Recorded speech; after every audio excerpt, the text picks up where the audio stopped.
Hello everyone. मैं आपका अपना दोस्त धर्मेंद्र कुमार। आज के सेशन में बात करेंगे 12th के साथ में किस टाइप से नीट या जेई की प्रिपरेशन आप कर सकते हैं और फर्स्ट टाइम में ही सेलेक्ट हो सकते हैं। इसके स्ट्रेटजी में आपको बताऊंगा कौन से पॉइंट्स आपको ध्यान में रखने हैं जिससे आपका काम बहुत आसान यहां से हो जाए। स्टार्ट अपन करते हैं बिना टाइम वेस्ट किए हुए। जो स्ट्रेटजी है वो, तो सबसे फर्स्ट पॉइंट तो आपका ये है कि जो तैयारी आप कर रहे हैं, बहुत सारे स्टूडेंट्स के दिमाग में ये चलता है कि सर जो सिलेबस है वो अलग तो नहीं है। तो सिलेबस सेम है, कुछ एक पॉइंट्स हो सकते हैं, 1% पॉइंट जो टॉपिक्स हैं वो अलग हो सकते हैं, बाकी सिलेबस सेम है। चाहे आप 12th की एनसीईआरटी उठा के देख लीजिए या जो एनटीए या जो भी एजेंसी एग्जाम ले रही है नीट और जेई की, उसका सिलेबस उठा के देख लीजिए। 11th प्लस 12th का ही सिलेबस रहेगा और एनसीईआरटी बेस्ड ही सिलेबस रहेगा, तो ये अपना प्लस पॉइंट है। ओवरलैपिंग सिलेबस है, बहुत कुछ सिमिलर आपको यहां पर मिलेगा, लेकिन कुछ ऐसे पॉइंट्स होंगे जिनको आप एनसीईआरटी से बाहर आपको पढ़ना पड़ेगा, तो उसमें ज्यादा दिक्कत वाली बात नहीं है। क्लियर है? तो सबसे फर्स्ट क्या है, ओवरलैपिंग सिलेबस है, सिलेबस सेम ही है।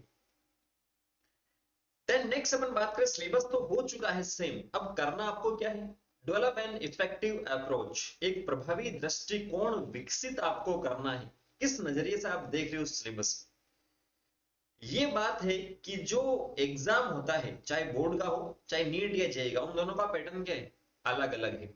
बोर्ड की प्रिपरेशन आप कर रहे हो तो आपको केवल लिखना है, थ्योरी लिखना है, थ्योरी लिखना है, थ्योरी लिखना है, थ्योरी बेस्ड है। बट नीट और जेई की आप बात करते हो तो वहां पर आपको क्या करना पड़ेगा, क्वेश्चन सोल्व करने हैं, आपको मल्टीपल चॉइस क्वेश्चंस मिलेंगे, बहुविकल्पात्मक प्रश्न आपको मिलेंगे, ओएमआर शीट आपको फिल करनी है। नीट का है तो पेपर पेन में होता है और जेई का है तो कंप्यूटर बेस्ड होता है, कंप्यूटर पर आधारित होता है, बट सोल्व तो आपको करना ही पड़ेगा। तो दोनों माइंडसेट आपको साथ में लेके चलना है। जब भी आप थ्योरी पढ़ रहे हैं तो ये आपको 100% क्लियर कर लेना है कि मुझे इस थ्योरी को बिना देखे लिखना भी है बोर्ड के एग्जाम में। और जब नेक्स्ट टाइम आप नीट या जेई बेस्ड प्रिपरेशन आप कर रहे हैं, थ्योरी पढ़ने के बाद में आप बैठे हैं कि यार इसके मैं क्वेश्चन सोल्व कर लेता हूं, तो उस टाइम आपके दिमाग में ये रहना चाहिए कि मुझे इनके क्वेश्चन 100% सोल्व यहां पर करने हैं। तो पूरा क्लियर आपका होना चाहिए, जो भी माइंड सेट है वो दोनों एग्जाम को लेके एक साथ। अगर आप चल रहे हैं कि लास्ट तक चल रहे हैं, फेब तक या जैन तक चल रहे हैं, जनवरी तक, कि मुझे केवल नीट की तैयारी करनी है, जेई की तैयारी करनी है, तो बोर्ड की लिखने की प्रैक्टिस ही नहीं, तो वहां पर आपके जो परसेंटेज है वो कम हो जाए। क्लियर है? तो इस बात को आपको ध्यान में रखना है। Next, referring the right books, books जो है सही किताबों का चयन आपको करना है। एनसीईआरटी मैंने आपको पहले ही बोल दिया, बायो की बात करें तो एनसीईआरटी के बाहर आपको कुछ भी नहीं पढ़ना। आप फाउंडेशन कोर्स आपने कहीं से लिया है, ऑनलाइन देख रहे हैं, ऑफलाइन कोचिंग आप जा रहे हैं, तब भी अगर आपको एनसीईआरटी से बाहर कुछ भी बताया जा रहा है, केवल बायो की बोल रहा हूँ, फिजिक्स केमिस्ट्री में थोड़ा बहुत आपको जाना पड़ेगा, बायो में एनसीईआरटी ही आपको पढ़ना और कुछ भी नहीं करना, 50% काम हो जाएगा नीट के लिए। जबकि जेई की बात करें तो जेई में जो एनसीईआरटी वो तो आपको पढ़नी है, एक्सरसाइज के जो क्वेश्चन है वो भी आपको करने हैं, लेकिन उसके अलावा भी आपको बहुत सारे क्वेश्चन की प्रैक्टिस की जरूरत होगी।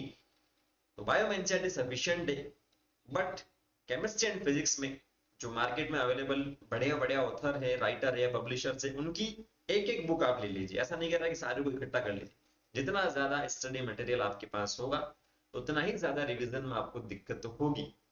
तो कम से कम आपको रखना है, चाहे आप कोचिंग में जा रहे हो तो कोचिंग की मॉड्यूल भी सफिशियंट है।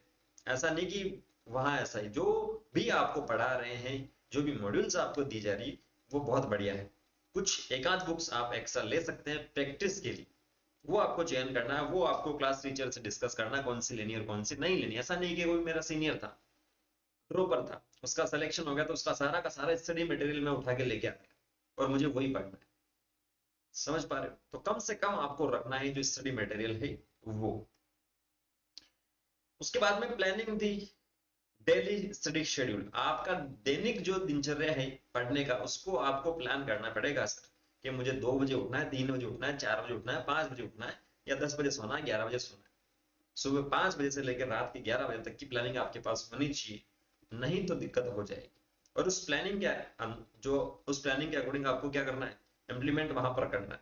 मतलब आपको डेली मल्टीपल चॉइस क्वेश्चंस की प्रैक्टिस करनी है, डेली आपको थ्योरी लिखने की भी प्रैक्टिस करनी है। फिजिक्स केमिस्ट्री बायो के अलावा हिंदी इंग्लिश या जो भी दूसरा ऑप्शनल सब्जेक्ट होता है उसकी भी आपको साथ साथ में स्टडी करते रहना है, तभी काम आसान होगा, अदरवाइज दिक्कत हो जाएगी। कि फिजिक्स में तो मैं 100% स्कोर ला सकता हूँ या ला सकती हूँ, बट हिंदी और इंग्लिश या दूसरा कोई सब्जेक्ट उसमें नहीं ला सकते सर, फेल हो जाऊंगी या हो जाऊंगा। तो ये आपको अपने अकॉर्डिंग करना, सबका अलग अलग रहता है, किसी भी टॉपर की कॉपी ना करें, उसका अलग है, आपका अलग है, आपके फ्रेंड का अलग हो सकता है। तो अपने अकॉर्डिंग आपको क्या करना है, प्लान सेट करना है। What to practise, role of test, सब कुछ पढ़ लिया, अब आपको अपना एनालिसिस भी तो करना है, प्रैक्टिस भी तो करनी है। So practice makes perfect.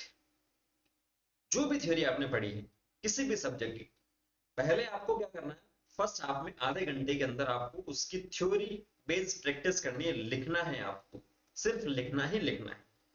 Next जब आप प्रैक्टिस कर रहे हैं नेक्स्ट सेशन में, नेक्स्ट स्टडी जो सेशन आपका अगला 1 घंटा या 2 घंटा, उसके अंदर आप नीट की कर रहे हो या जेई की कर रहे हो, हर एक टॉपिक की कम से कम 30 क्वेश्चंस, एक टॉपिक की बात कर रहा हूं, चैप्टर की नहीं बात कर रहा, एक चैप्टर के तो 200-300 क्वेश्चन आपको करने हैं, 200 to 300, एक टॉपिक की बात कर रहा हूं तो 30 क्वेश्चंस मिनिमम आपको करने ही करने हैं सेम डे, जिस दिन आपने थ्योरी पढ़ी और थ्योरी लिखी है बोर्ड के अकॉर्डिंग, उसी दिन आपको मल्टीपल चॉइस की प्रैक्टिस करनी है। जब टेस्ट माफ कीजिएगा, जब क्वेश्चंस की प्रैक्टिस आप लोग करेंगे तभी आपको पता चलेगा कि आपकी जो एक्यूरेसी है वो कैसी है टेस्ट में। ऐसा तो है नहीं कि जो जितने आपने क्वेश्चंस अटेम्प्ट किए सारे सही हो जाएंगे, कुछ एक हो सकता है गलत, कुछ ऐसा क्वेश्चन होंगे जो आपको आएंगे नहीं, तो वो आपको नोट करते चलना अपनी नोटबुक में कि ये टॉपिक मेरा वीक है। साथ साथ में आपको स्पीड का भी ध्यान में रखना है, क्योंकि जब एग्जाम आप देते हैं नीट का तो 180 क्वेश्चंस आपको अटेम्प्ट करने हैं 3 घंटे के अंदर, तो स्पीड और एक्यूरेसी भी कहां से आएगी, आपकी प्रैक्टिस से आएगी, और प्रैक्टिस किसकी आपको करनी है, टेस्ट की प्रैक्टिस करनी। जैसे ही बोर्ड का एग्जाम कंप्लीट होता है, खत्म होता है, उसके बाद में मैक्सिमम नंबर ऑफ क्वेश्चंस आपको देने, मॉक टेस्ट देने, या वो जो टेस्ट हो सकते हैं वो टॉपिक वाइज हो सकते हैं, चैप्टर वाइज हो सकते हैं, यूनिट वाइज हो सकते हैं, या फुल सिलेबस हो सकते हैं, इसी सीक्वेंस में आपको टेस्ट देने हैं। हर एक टॉपिक के क्वेश्चन कर लिए, उसके बाद में पूरे चैप्टर के एक साथ कर लिए, फिर पूरे यूनिट के कर लिए जिसमें 3-4 चैप्टर है, फिर पूरी एक बुक का कर लिया, फिर दोनों बुक का एक साथ कर लिया। तो इस टाइप से फुल सिलेबस आपकी जो प्रिपरेशन है वो पता चल जाएगी कितनी है या कितनी नहीं है। तो ये आपको ध्यान में रखना है।